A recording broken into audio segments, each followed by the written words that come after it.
सभी संगत को जय माता की। आज बात करेंगे मसाणी के ऊपर। मसाण क्या होता है, किस प्रकार से शरीर में लगता है और किस प्रकार से इसको दूसरे के ऊपर भेजा जाता है और कैसे ये दूसरे इंसान को परेशान करती है, मारने के लिए भी इसको भेजा जाता है। घर के जीव पशुओं को किस प्रकार से ये खाती है, क्या इसके लक्षण होते हैं और किस प्रकार से इसे पीछे छुड़वाया जाता है, किस प्रकार के सिम्टम आदमी के साथ होने लगते हैं और कैसे कैसे उसको सपने में दृश्य ये दिखाती है।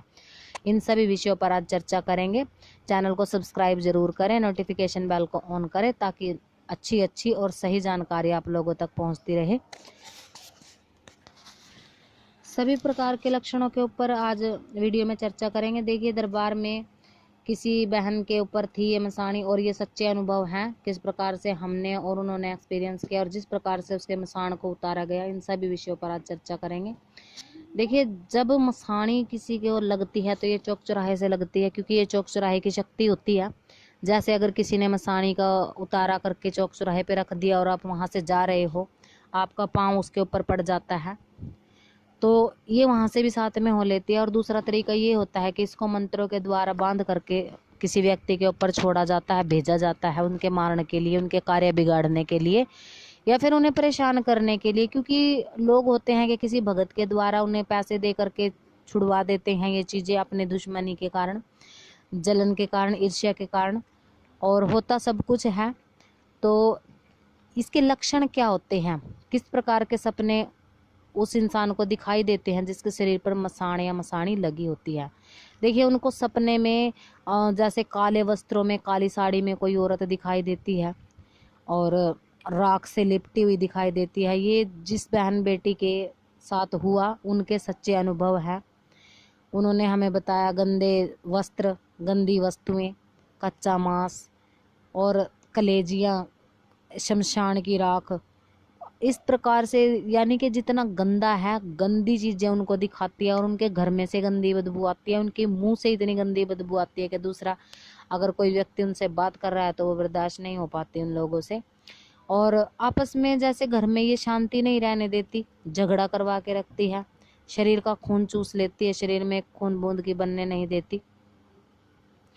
तो इस प्रकार से कई तरह से ये इंसान को परेशान करती है। अब अगर आप किसी से झगड़ते हो, पहली बात तो ये होती है कि कोई भी जो भगत होते हैं महाकाली के या मसाणी के, उनसे कभी किसी को झगड़ना नहीं चाहिए। क्योंकि कोई भी आपके ऊपर कोई भी क्रिया कर सकता है और उसको काटने में अगर कोई सच्चा भगत है, उसके पास उस चीज का ज्ञान है तो वो काट देगा। नहीं तो कई भगत क्या करते हैं कि उनका उतारा करते हैं, कलेजियां वगैरह उनसे दिलवा दी जाती है, काला कपड़ा, हंडिया छुड़वा दी जाती है कि आप ये हंडी उतारो, एक चौक में रख दो, एक शमशान में रख दो। इस प्रकार से देखिए, इस प्रकार से करने से आपका तो उतर जाता है पर दूसरे व्यक्तियों को ये लग जाता है और कहीं ना कहीं जब आप शमशान और चौराहे में छोड़ते हो तो ये शक्तियां आपको फिर से परेशान करने लग जाती हैं। क्योंकि इनका जो बंधन होता है वो किसी बड़ी शक्ति, महाशक्ति के द्वारा, किसी सिद्ध मंत्र के द्वारा ही किया जाता है। और सिद्ध मंत्र अगर किसी के पास है, किसी की प्राण ऊर्जा अधिक है, किसी का तपोबल अधिक है, तो वो ही भगत इनको शांत कर सकता है।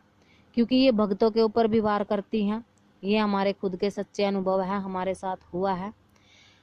पर मसाण उतारने की एक अलग क्रिया होती है जो दरबार में गुरु कृपा से, गुरु आदेश से और गुरु के सिखाए हुए तरीके से की जाती है। इस प्रकार से मसाण उतारा जाता है। देखिए, इसको उतारने के लिए जो लोग वीडियो में बोल देते हैं आप अपने ऊपर से लौंग उतार के जला दो कपूर पे, या चौराहे में ये चीज रख दो, ये कलेजियां रख दो, ये पौवे दारू के रख दो, इनसे कुछ नहीं होता और इनसे उल्टा शक्ति आपके ऊपर दुगना प्रभावी होती है। क्योंकि उनका भोजन ही यही होता है, वो इन्हीं चीजों को खा करके प्रबल होती हैं। और आप उन लोगों को फिर से, जैसे कपूर पे लौंग आप जला रहे हो अपने ऊपर से उतार के, और कभी आप उनको पान ऊपर से उतार के चौराहे में छोड़ रहे हो, तो आप उनको भोग दे रहे हो, वो और ज्यादा प्रबल हो रही हैं और वो और ज्यादा आपको परेशान करती हैं।